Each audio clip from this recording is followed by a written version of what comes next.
एक गांव में एक पुरानी हवेली थी जिसे लोग भूतिया हवेली कहते थे।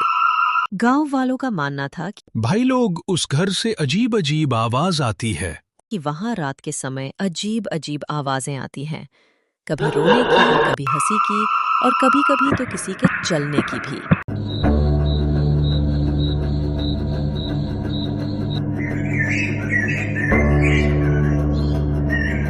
गांव का एक निडर लड़का अर्जुन हमेशा कहता, ये सब झूठ है, मैं खुद उस हवेली में रात बिता कर आऊंगा। सबने उसे मना किया पर वो नहीं माना। रात के 12 बजे वो टॉर्च और कुछ खाने पीने का सामान लेकर हवेली पहुंचा।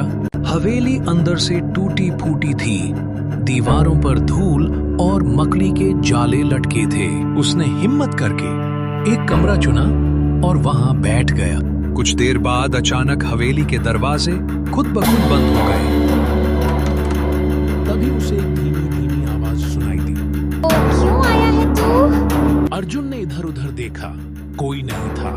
फिर एक ठंडी हवा का झोंका आया और उसका टॉर्च अपने आप बंद हो गया। हवा कैसे चलने लगी है?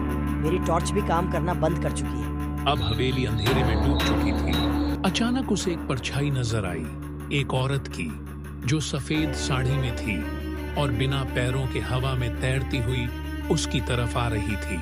अर्जुन डर के मारे चिल्लाया, लेकिन आवाज जैसे उसकी गले में अटक गई थी। औरत ने कहा, मैं राधा हूँ, इस हवेली की मालकिन थी। मेरे पति ने मुझे मारकर यहीं दफना दिया था। अब मैं हर उस इंसान से बदला लेती हूँ जो यहाँ आता है। अर्जुन ने कांपते हुए कहा, माफ कर दो, मैं सिर्फ सच जानना चाहता था।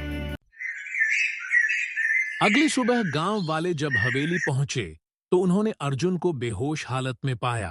अर्जुन बेटा जागो, अर्जुन बेटा जागो, अर्जुन बेटा जागो, अर्जुन बेटा जागो। जब वह होश में आया तो बस एक ही बात बोल रहा था, वो सच में है, राधा दीदी अब भी वहीं है। अर्जुन बेटा चलो घर जाते हैं। और गांव वालों ने हवेली अगर को आपने पूरी अभी तक तरह हमारे बंद करवा चैनल को दिया। लाइक और उस दिन के सब्सक्राइब बाद नहीं अर्जुन किया कभी है भी उस तो हवेली की जल्दी तरफ से कर नहीं गया। लीजिए। सीख मिलती है कि हर रहस्य को जानना जरूरी नहीं होता, कुछ सच्चाइयां डरावनी होती हैं।